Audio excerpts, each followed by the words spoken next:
요양원 앞 뺨 맞던 시어머니, 날 버린 아들, 날 때린 며느리에 200억 유산으로 성형외과 의사 며느리 박살내다 진짜 돈에 힘 보여주다.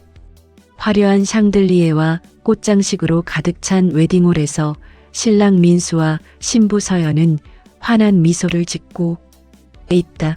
신랑 어머니 68세 강은미는 낡은 한복을 곱게 차려입고 구석에서 손님들을 맞는다. 그녀의 얼굴에는 기쁨보다는 불안감과 초조함이 역력하다. 시어머니 강은미는 서연의 부모님 일가에게 연신 허리를 숙인다. 사돈 내외분, 저희 민수가 모자란 점이 많지만 서연이가 잘 이끌어줄 거라 믿습니다. 서연이 참 곱고 훌륭한 아이입니다. 사돈 부부는 콧웃음을 친다. 허허, 강 여사님. 민수군은 저희 딸 덕분에 강남에 입성하게 된 거죠. 이 결혼으로 집 한 채 생겼다고 돈 내봤네. 자랑하셨다면서요?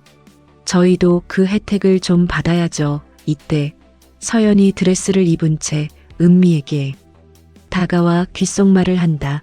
어머니 이따 차 안에서 제가 하는 말 잘 들으셔야 해요.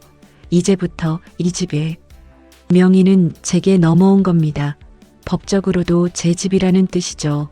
명심하세요.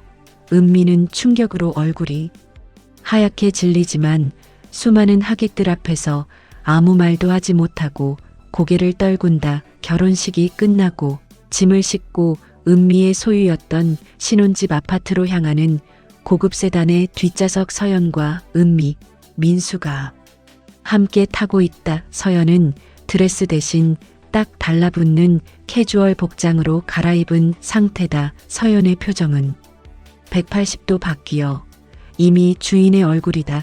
민수 씨, 엄마 구두 좀 봐. 저 낡은 구두 우리 집 현관에 두면 격이 떨어지겠어. 어머니, 죄송하지만 그 낡은 구두는 버릴까요?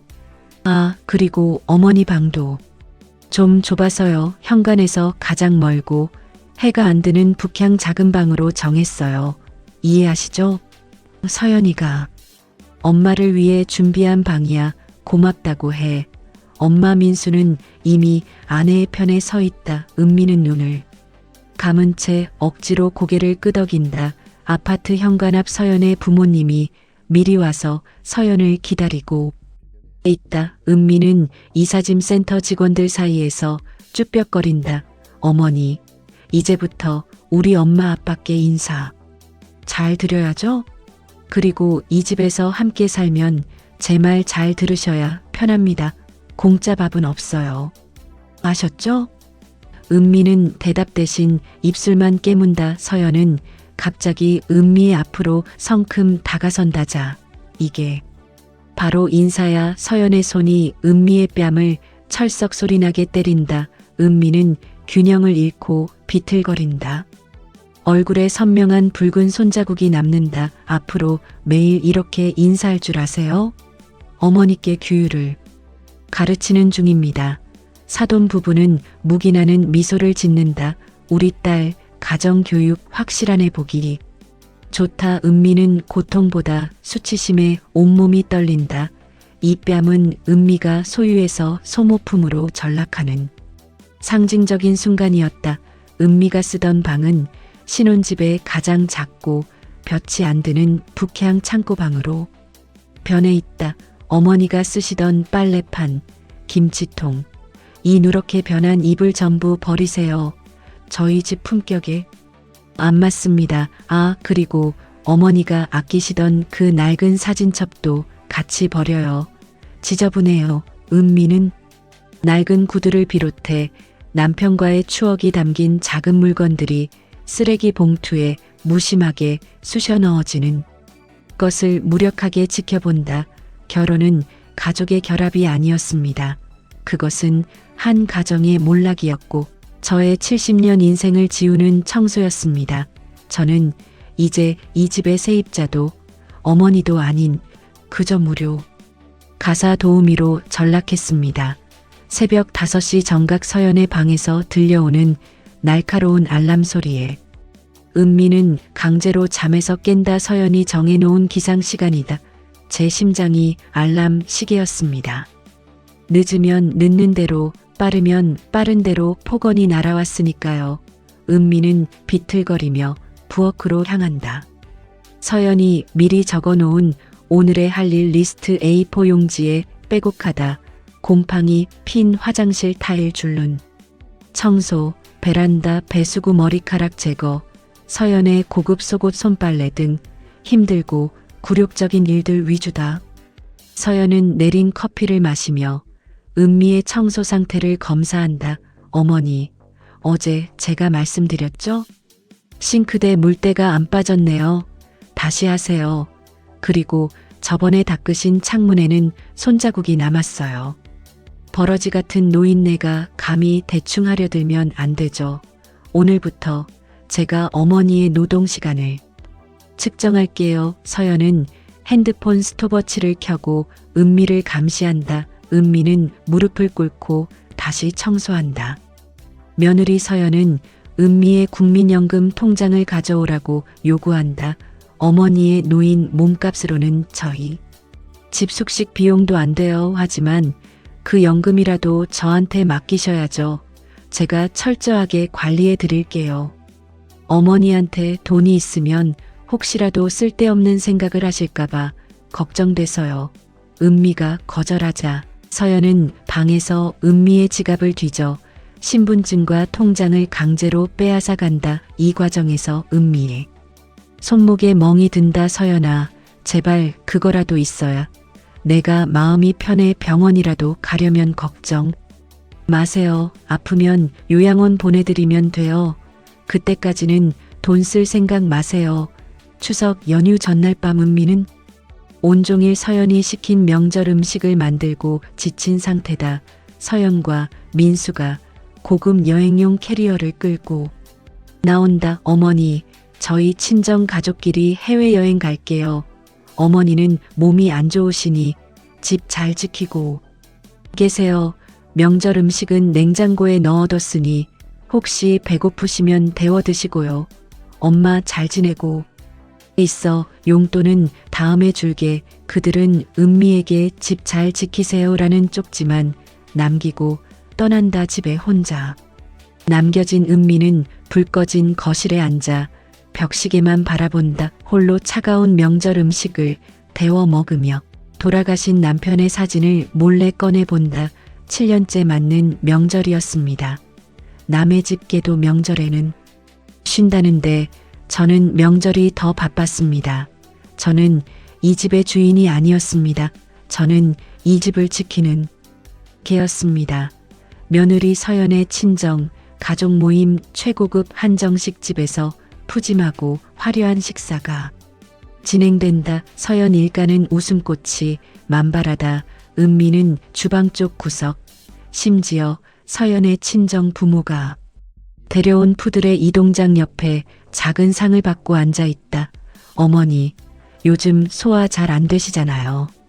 따뜻한 거 드시면 안 돼요. 그래서 특별히 식은 밥과 김치반 조각만 준비했어요. 이거라도 감사히 드세요. 서연은 은미의 밥상 앞에 커다란 쓰레기통을 가져다 놓는다. 음식물 쓰레기. 바로 여기. 버리시라고요. 센스 있죠? 은미는 눈물을 삼키며 식은 밥을 먹는다. 사돈 부부는 이 장면을 보고 깔깔 웃는다. 그날은 제 70세 생일이었습니다. 그들은 저에게 음식물 쓰레기를 먹이는 것과 다름없었습니다. 저는 그들의 탐욕의 연회를 위한 소품이었습니다. 식사가 끝난 후 서연은 한 장의 서류를 은미의 코앞에 던진다. 소망 요양원 입소 동의서다. 자, 어머니 선물이에요. 이제 돈도 연금도 없는 주제에 우리 집에 계속 빌부터 사실 생각은 없으시죠? 여기 계약서 보세요. 비싼 곳이니까 감사히 여기세요. 저희가 책임감이 있으니 좋은 곳으로 보내드리는 겁니다. 은미는 떨리는 손으로 서류를 잡는다. 서류에는 수발 필요, 부양 책임자 없음이라는 문구가 적혀 있다. 서연아, 오늘이 내내 생일인데 그래서요? 나이 많이 먹은 거 자랑이세요? 70년 동안 남한테 집만 된 거 자랑이에요? 자, 빨리 서명하세요. 그리고 이거 서연은 은미의 손가락에 끼워져 있던 돌아가신 남편이 선물한 낡은 결혼 반지를 강제로 빼앗는다. 이거 팔아서 요양원 보증금에 보태야죠. 어머니한테는 사치예요. 더 이상 필요한 물건은 아니잖아요. 요양원 입소 예정일 하루. 전 은미는 짐을 싸기 위해 작은 방에 앉아 있다. 그녀의 짐은 낡은 옷 몇 벌과 남편의 유품인 낡은 성경책뿐이다. 서연이 방에 들어와 은미의 짐을 검사한다. 짐은 간소하게 하세요. 그리고 그 낡은 성경책은 요양원에 안 맞습니다. 버리세요. 은미는 처음으로 강하게 저항한다. 이것만은 가져갈게. 이건 남편 거야. 서연은 억지로 성경책을 빼앗으려 하지만 은미는 힘을 주어 품에 안는다. 이 노인네가 진짜. 서연이 성경책을 낚아채는 과정에서 책이 바닥에 떨어지고 가장 달아있던 시편 23편 페이지가 펼쳐진다. 은미는 그 페이지 옆에 남편의 낯익은 필체로 쓰인 희미한 볼펜 자국을 발견한다. 은미야, 이 구절만 읽으면 힘이 나지. 금고는 사실 성경책 뒷면에 가장 금고는 아끼던 낚시 도구함을 지칭하는 암호였다.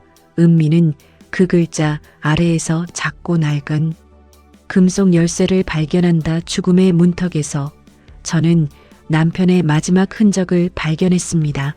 그것은 저를 파국으로 몰아넣으려던 며느리의 탐욕과 저를 지키려던 남편의 사랑이 교차하는 결정적인 순간이었습니다. 바로 그때 현관문 벨이 울리고 요양원 직원이 들이닥친다. 서연은 승리감에 가득 찬 표정으로 은미를 끌고 가려 한다자 어머니 이제 그만 가시죠. 인생의 마지막은 여기서 마무리하셔야죠. 은미는 성경책과 금고 키를 필사적으로 쥐고 끌려가지 않으려 마지막 발악을 한다. 요양원에서의 첫날 밤 강은미는 요양원 침대에 웅크리고 누워있다.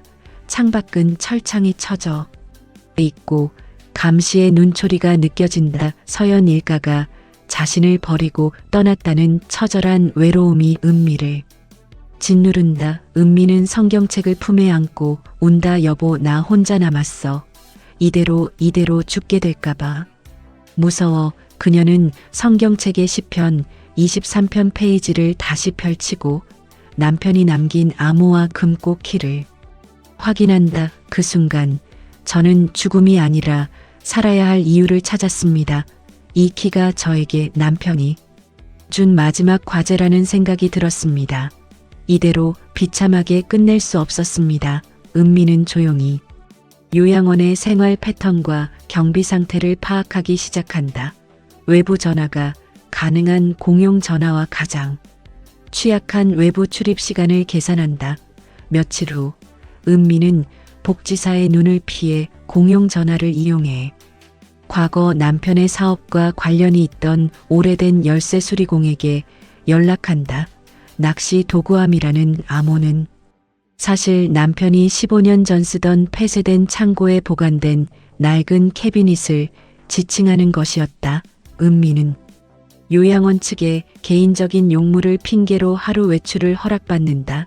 은미의 연금 통장을 서연이 가져갔기 때문에 은미는 요양원 비용을 딸에게 도움받는 척 거짓말하여 외출 허가를 얻어낸다.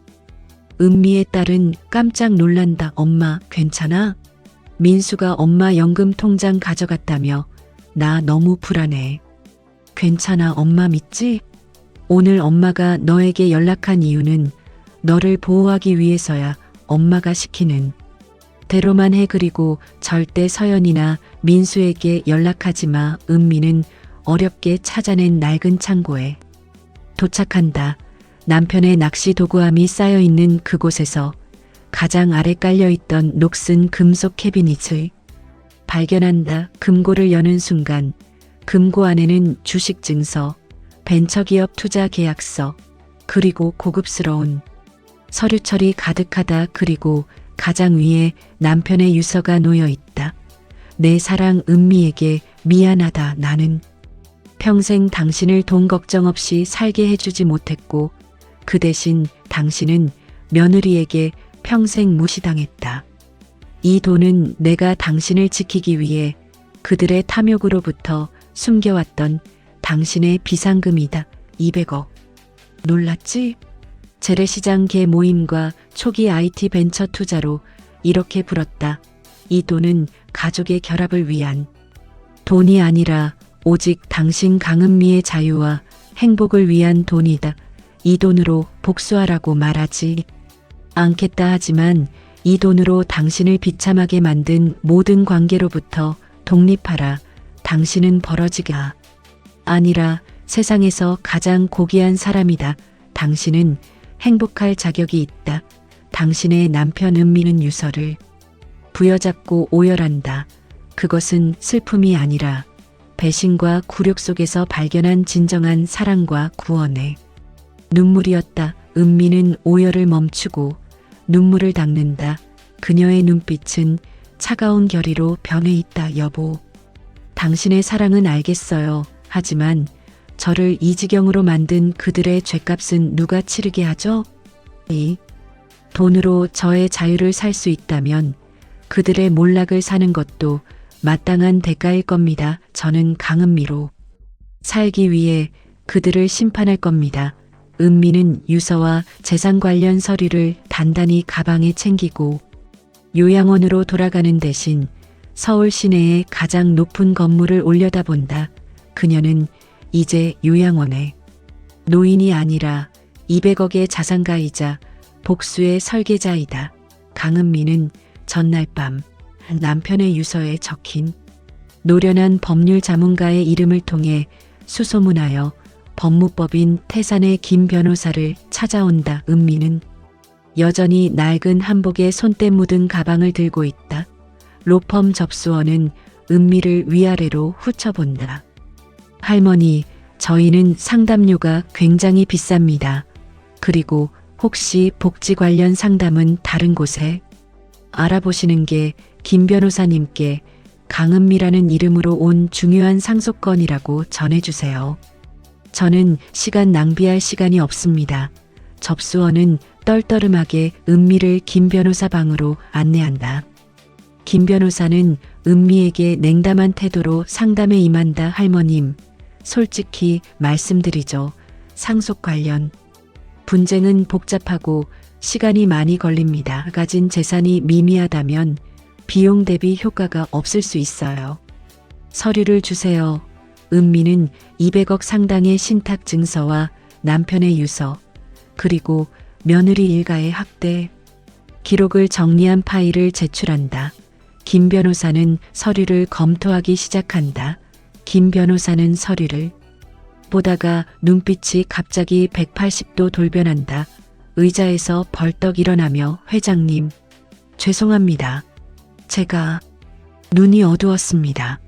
이 신탁 자산 규모가 엄청납니다. 주식과 벤처 지분은 안정적으로 분산되어 있으며 이 정도 자산이면 저희 로펌의 VIP 고객이십니다. 대체 어떻게? 궁금증은 나중에 해결하시고 이제 제 목표를 말씀드리겠습니다. 은미는 김 변호사에게 복수의 청사진을 제시한다. 저는 이 돈으로 저를 버러지 취급하고 인간 이하로 학대한 며느리 서연과 그 일가 전체를 법적, 경제적으로 완전히 무너뜨릴 겁니다. 제가 원하는 것은 감정적인 폭력이 아닌 치밀하게 계산된 파산입니다. 좋습니다. 현재 며느리 일가의 재산 형성 과정, 특히 병원 운영 및 사돈의 회사 자금 흐름을 역추적 조사하는 것부터 시작해야 합니다. 유산 상속세 납부와 자금 이동의 합법성을 확보하면서 그들의 약점을 찾아내야 합니다. 서연은 돈을 밝히고 명예를 중요하게 생각합니다. 그들의 탐욕을 이용해 스스로 자멸하게 만드세요. 의료사고, 은폐나 탈세 혐의 같은 블랙 데이터를 수집하는 데 필요한 모든 비용을 제가 지원하겠습니다. 김 변호사는 은미의 새로운 신분 확보를 제안한다. 요양원 퇴소 기록을 이용하여 서연 일가로부터 완전히 자취를 감추는 것이 필요하다는 설명이다. 회장님, 이제부터는 철저하게 익명으로 움직이셔야 합니다. 안전이 최우선입니다.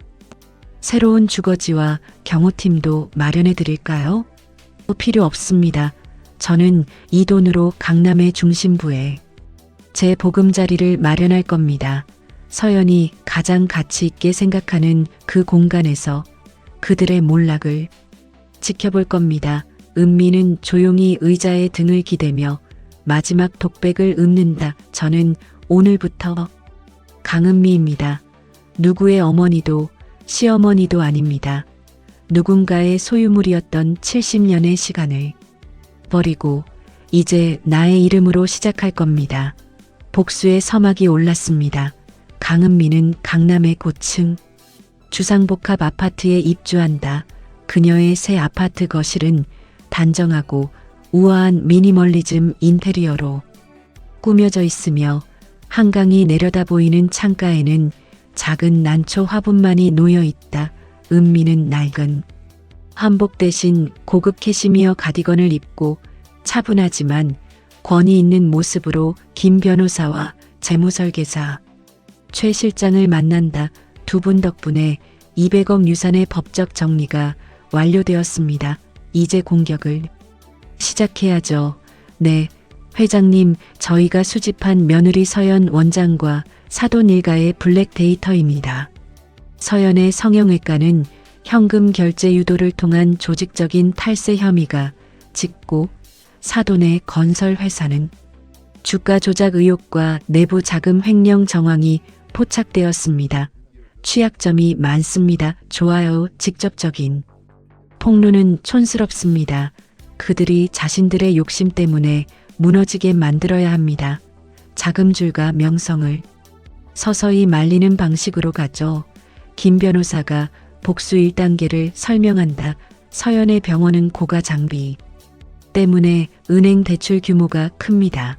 저희가 가짜 투자 법인을 세워 서연에게 접근할 겁니다. 이 법인을 통해 병원의 단기 고수익 투자 유치를 제한하고 그녀가 불법적인 자금 세탁 구조에 발을 들이도록 유도하겠습니다. 서연은 돈 앞에서는 이성을 잃는 사람입니다. 단기 고수익이라는 달콤한 유혹에 반드시 넘어올 겁니다.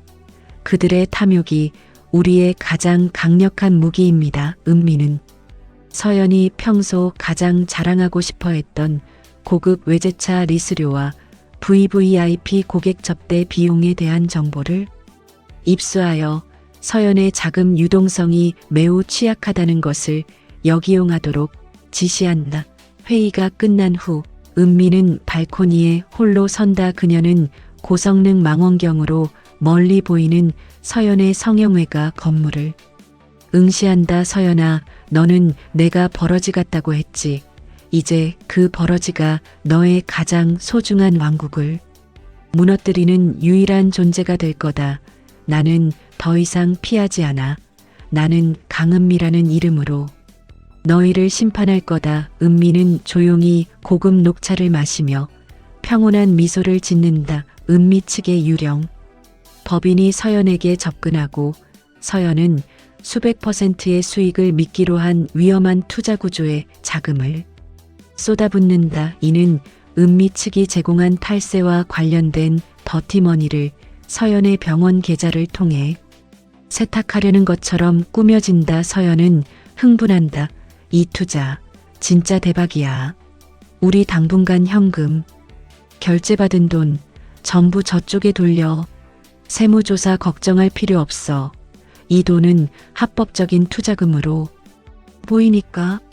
하지만 이 모든 과정은 은미 측의 김 변호사에 의해 금융당국에 실시간으로 익명 제보되고 있었다. 서연의 탐욕스러운 대화 녹취록까지 증거로 확보된다. 동시에 은미 측이 수집한 무자격 간호사의 보톡스 시술 영상과 과다 마취제 사용으로 인한 환자 부작용 은폐 기록이 탐사.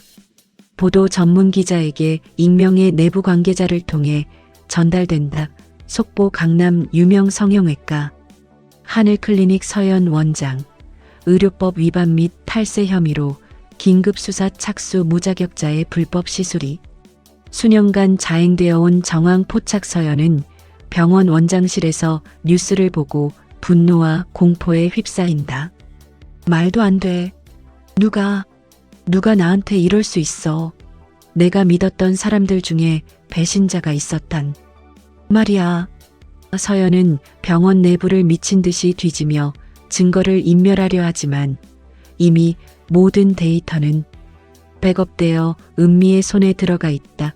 서연의 병원 앞 수많은 기자들과 분노한 피해 환자들이 병원을 포위한다. 서연은 하얀 의사 가운을 입은 채 검찰 수사관들에게 긴급 체포된다. 서 원장님 탈세 혐의 사실입니까? 무자격 시술로 환자들에게 피해를 입힌 것에 대해 한 말씀 해주시죠. 서연은 카메라 플래시 속에서 망연자실한 표정으로 울부짖는다. 그녀의 명예와 지위가 한순간에 무너지는 순간이다. 나는 아무 잘못 없어요. 누가 날 모함하는 거야. TV 속에서 서연이 울부짖는 모습을 은미는 자신의 고급 아파트 홈시어터로 보고 있다. 은미는 고급 와인 한 잔을 들고 평온하게 창밖을 바라본다. 누가 모함한 게 아니야. 너의 탐욕이 너를 모함한 거지. 너는 벌레처럼 수많은 사람들을 짓밟았으니 이제 그 죗값을 치를 시간이다. 며느리 서연의 구속은 도미노 현상을 일으킨다. 서연의 병원 건물 자체가 사돈 서 회장의 건설회사 대출에 담보로 잡혀 있었기 때문에 병원 폐쇄와 함께 담보 가치가 폭락한다.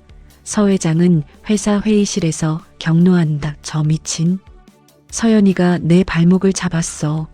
저 병원 때문에 우리 회사 은행 대출이 회수되게 생겼다고. 회장님, 현재 서 회장 회사의 주가가 불안정합니다.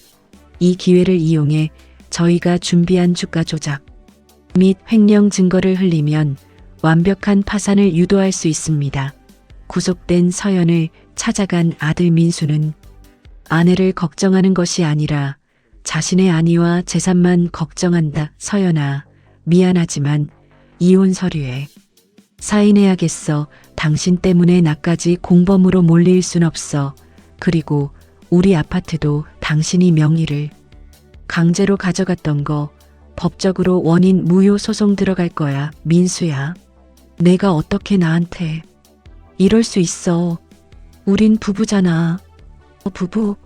우리는 탐욕의 동업자였지. 당신 때문에 내 인생이 망가지게 둘 순 없어. 이 이혼 소송과 명예회수 소송은 은미 측 김 변호사의 정밀한 법적 설계에 의해 진행되는 것이었다.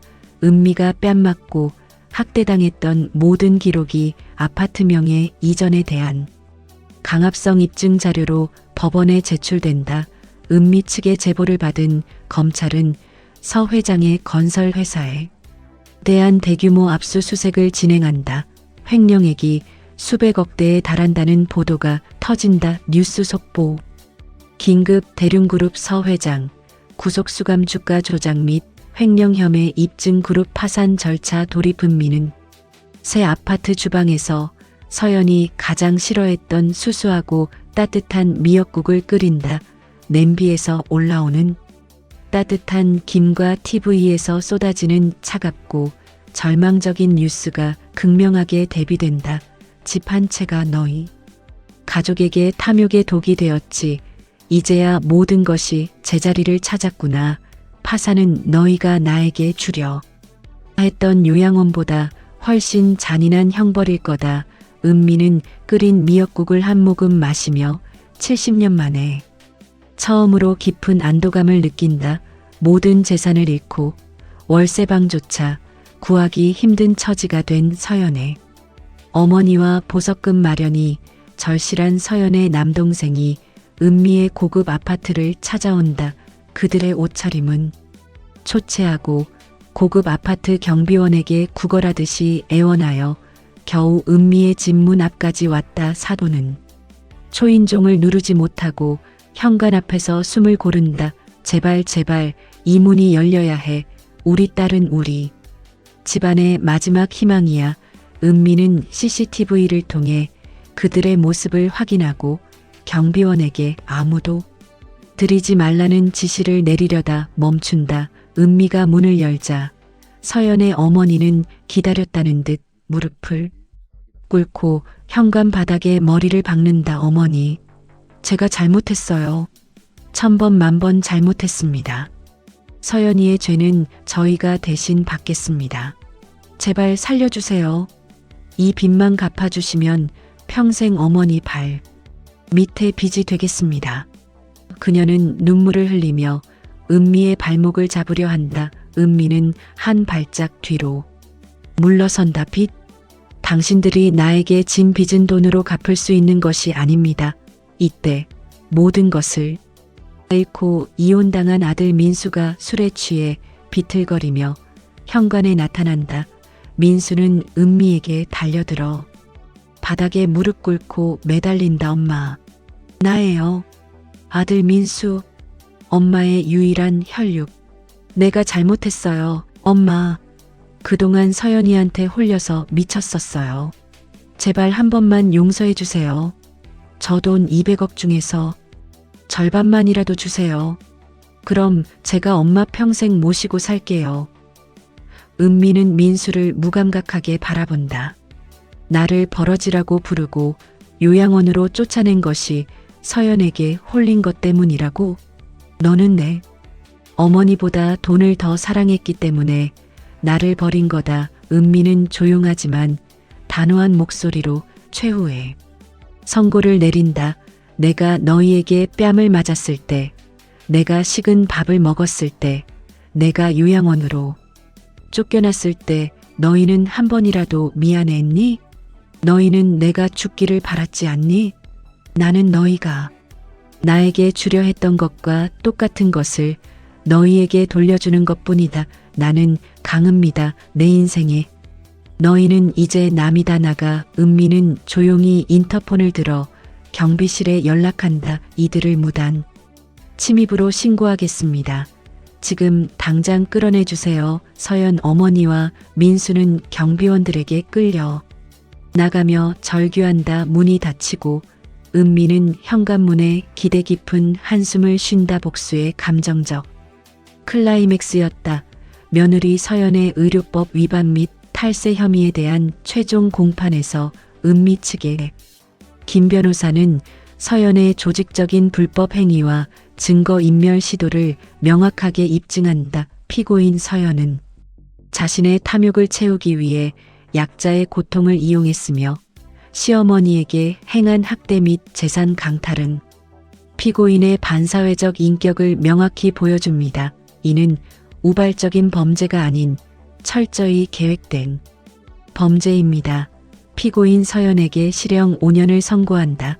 모든 불법 수익은 추징하며 병원 및 재산은 압류한다. 서연은 망연자실한 표정으로 쓰러진다. 서연의 하얀 가운이 수갑과 죄수복으로 바뀐다. 동시에 진행된 아들 민수에 대한 아파트 명의 이전 원인 무효 소송 최종 판결. 법원은 강은미에 대한 강제 및 학대 사실을 인정하여 아파트 소유권을 강은미에게 회수할 것을 판결한다. 회장님, 아파트 소유권 회수가 완료되었습니다. 이제 민수 씨는 법적으로도 회장님에게 아무런 청구권도 주장할 수 없습니다. 모든 경제적 관계가 단절되었습니다. 수고하셨습니다. 이제 그들이 나에게 다시는 해를 끼칠 수 없다는 것이 가장 중요합니다. 은미는 민수에게서 온 수많은 부재중 전화와 문자 메시지를 확인한다. 문자의 내용은 애원, 협박, 분노가 뒤섞여 있다. 은미는 그 모든 것을 무표정하게 지우고 민수의 번호를 영구 차단한다. 서 회장 일가의 건설 회사는 결국 파산을 선고받고 모든 재산이 채권자들에게 압류된다. 서 회장 부부가 살던 호화로운 저택에 빨간 압류 딱지가 붙고 수많은 명품 가구들이 경매 트럭에 실려 나간다. 은미는 이 장면을 보며 아무런 감정도 느끼지 못한다. 그녀에게 그들은 이미 지나간 악몽일 뿐이다. 탐욕은 언제나 그 대가를 치른다는 것을 증명했습니다. 저는 이 모든 것을 사적 복수가 아닌 공적인 심판을 통해 완성했습니다. 이제야 저는 진정한 자유를 얻었습니다. 김 변호사와 최 실장이 은미에게 낳은 유산 및 복수 과정에서 회수한 자산의 최종 내역을 보고한다. 200억 중 복수 과정에 사용된 비용을 제외하고도 상당한 금액이 남아있다.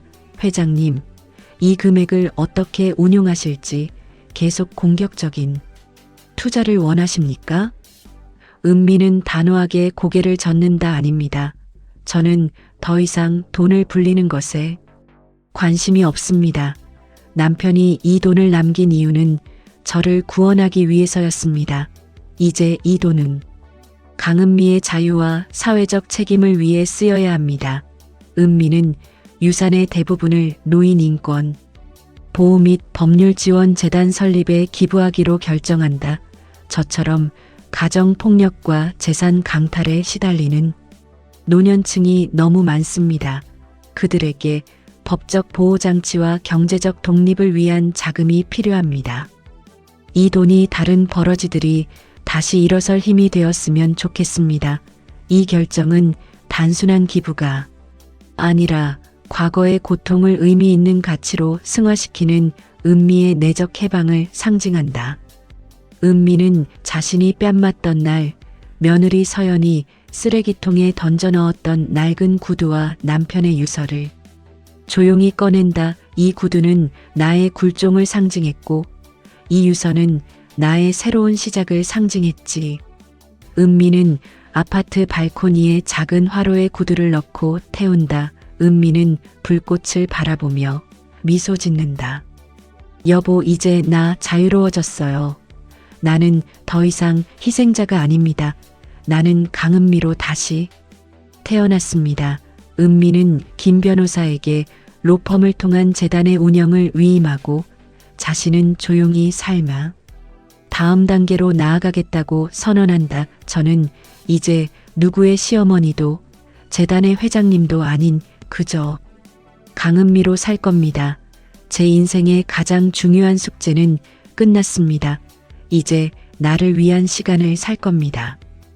은미의 눈빛은 복수의 냉기가 사라지고 온화하고 평화로운 자유로 채워져 있다. 복수가 종결된 6개월 후 서울 고급 주상복합 아파트에서 은미는 아침 6시에 눈을 뜬다. 날카로운 알람 소리가 아닌 새소리와 잔잔한 클래식 음악이 그녀를 맞는다. 그녀는 편안한 요가복을 입고 햇살이 잘 드는 발코니에서 스트레칭을 한다. 과거에는 새벽 5시가 굴종의 시간이었지만 이제는 평화와 감사의 시간입니다. 숨 쉬는 것 자체가 저의 자유를 증명합니다. 은미는 직접 원두를 갈아 커피를 내린다. 커피를 마시며 신문을 읽고 세상에 돌아가는 이야기에 관심을 갖는다. 그녀는 더 이상 갇힌 시어머니가 아니라 세상과 소통하는 지성인이다. 은미는 그동안 며느리에게 멸시받아 잊고 살았던 자신의 꿈을 찾는다. 은미는 문화센터에서 프랑스 자수를 배운다. 과거 서연이 노인네 취미라며 비웃었지만 그녀는 섬세한 바느질을 통해 마음의 평화를 얻는다. 옆자리 젊은 수강생과 자연스럽게 대화하며 친구가 된다. 어머님, 이 자수 정말 고우세요. 솜씨가 대단하세요. 고맙습니다. 이제야 나를 위한 시간을 쓰네요. 은미는 지역 노년층 문학 스터디에 참여한다. 그곳에서 자신의 삶을 시로 쓰는 용기를 얻는다. 그녀의 시는 고난과 자유에 대한 내용으로 다른 노년층에게 깊은 울림을 준다. 은미는 이웃으로 이사온 동갑내기 여성인 수혜, 영자를 사귄다. 이들은 돈이나 배경을 따지지 않고 순수한 공감과 경험을 나누는 진정한 동반자들이다. 새 친구는 고급 카페에서 수다를 떤다. 은미 씨는 정말 달라요. 200억 유산이 있다는 소문이 돌았지만 전혀 티를 내지 않아요. 맞아, 돈이 많은 사람은 많지만 자유로운 영혼을 가진 사람은 드물지. 은미 씨는 자유를 샀어. 맞아요. 저는 돈으로 저의 시간을 샀습니다. 이제 남의 눈치 안 보고 오로지 제 마음대로 제 시간대로 살아가는 이 자유로움이 저의 가장 큰 재산입니다. 은미가 기부한 돈으로 설립된 강은미 노인 인권 및 법률 지원 재단이 활발하게 운영된다. 재단은 은미처럼 가정 내 학대와 재산 강탈에 시달리는 노인들에게 무료 법률 지원과 심리 상담을 제공한다. TV 뉴스 보도. 강은미 여사의 통 큰 기부로 설립된 재단이 학대받는 노인들에게 실질적인 구원이 되고 있습니다. 은미는 재단의 이름 없는 후원자로 활동하며 간혹 익명으로 상담실을 찾아가 직접 상담을 돕는다. 은미는 재단의 상담실에서 자신과 비슷한 처지에 있던 70대 여성 정 여사를 만난다. 정 여사는 아들에게 재산을 뺏기고 요양원에 방치될 위기에 처해 있다. 저도 버러지 같아요. 죽고 싶어요. 가족에게 버려진다는 게 이렇게 고통스러울 줄 몰랐어요. 은미는 정 여사의 손을 따뜻하게 잡는다. 아닙니다. 여사님, 우리는 버려진 게 아니라 독립한 겁니다. 그들은 우리의 가치를 몰랐을 뿐입니다. 당신은 버러지가 아니라 세상에서 가장 귀한 사람입니다. 저를 보세요. 저도 그 과정을 겪었고 이제 다시 일어섰습니다. 이 재단이 당신의 법적 독립을 도와줄 겁니다. 은미의 이 말은 과거의 자신에게 해주는 위로이자 복수의 진정한 의미가 된다. 은미는 남편의 기일에 맞춰 작은 추모 공원을 찾아간다. 그녀는 남편의 묘비 앞에 낡은 성경책을 꺼내 조용히 놓는다. 여보, 당신이 이 돈을 남겨준 건 복수를 하라고 남긴 게 아니에요. 나로 살 수 있는 용기를 주기 위해서였던 것 같아요. 당신의 사랑 덕분에 저는 저를 괴롭혔던 모든 악몽으로부터 완전히 자유로워졌습니다. 당신의 아내 강은미는 이제 행복합니다. 그녀는 눈물을 흘리지 않는다.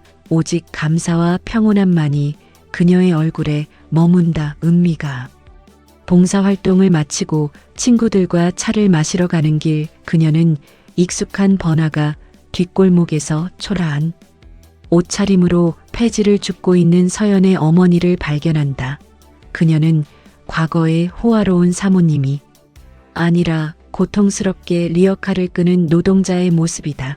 잠시 후 서연의 어머니 곁으로 아들 민수가 나타난다. 민수는 여전히 깔끔한 옷차림이지만 얼굴에는 패배감과 짜증이 가득하다. 그는 폐지를 줍는 어머니를 돕기는커녕 왜 이렇게 늦었냐며 소리친다. 엄마, 좀 빨리 좀 해. 내가 당신 때문에 쪽팔려서 살 수가 없어. 은미와 그녀의 친구들이 그들 옆을 지나친다. 서연의 어머니는 은미를 발견하고 충격에 휩싸여 리어카를 놓친다. 어머님? 은미는 멈추지 않는다. 그녀는 서연 어머니와 민수를 정면으로 응시하지만 그들의 눈에는 분노나 연민, 복수의 쾌감 대신 텅 빈 무감각함만이 담겨 있다. 나는 그들에게 복수할 필요가 없었습니다. 그들은 이미 스스로의 탐욕으로 가장 잔혹한 형벌을 받고 있었습니다. 그들은 더 이상 내 인생의 악역이 아니라 길거리의 남일 뿐이었습니다. 은미는 그들을 지나쳐 친구들과 환하게 웃으며 이야기한다. 진정한 복수의 완성은 상대를 자신의 삶에서 완전히 지워버리는 것임을 보여준다. 어머, 방금 그 사람들 아는 분 같던데? 아니요, 지나간 악몽일 뿐이에요. 이제 저는 제 인생에 좋은 사람들에게만 집중하려고요. 그녀는 뒤돌아보지 않는다. 은미는 남은 자산으로 작은 북카페를 열었다. 이름은 강은미의 시간. 그녀의 취미인 자수와 수채화 작품들이 벽을 장식하고 직접 내린 커피 향이 가득하다. 카페는 은미와 친구들의 사랑방이자 노년층의 자아 찾기 공간이 된다. 은미는 손님들에게 직접 커피를 서빙하고 환하게 웃으며 그들의 이야기를 듣는다. 그녀는 고독과 굴종 대신 따뜻한 관계와 나눔으로 채워진 삶을 살고 있다. 그녀는 따뜻한 햇살 아래 창밖에 푸른 하늘을 바라본다. 70년이라는 시간 동안 저는 누구의 딸이었고 누구의 아내였고 누구의 시어머니였습니다. 저는 그 모든 이름 뒤에 숨어 진짜 저 자신을 잃어버렸습니다. 남편이 이 돈을 남겨준 건 저에게 황금 왕관을 씌워주려던 게 아니었습니다.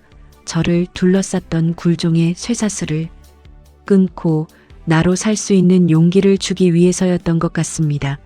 지금 이 순간이 제 인생이 가장 행복한 날입니다. 후회 없이 남 눈치 보지 않고 오로지 제 마음대로 살아가는 이 자유로움으로 저를 괴롭혔던 모든 악몽은 지나간 일이 되었고 저는 그 악몽을 통해 가장 빛나는 저의 이름을 찾았습니다.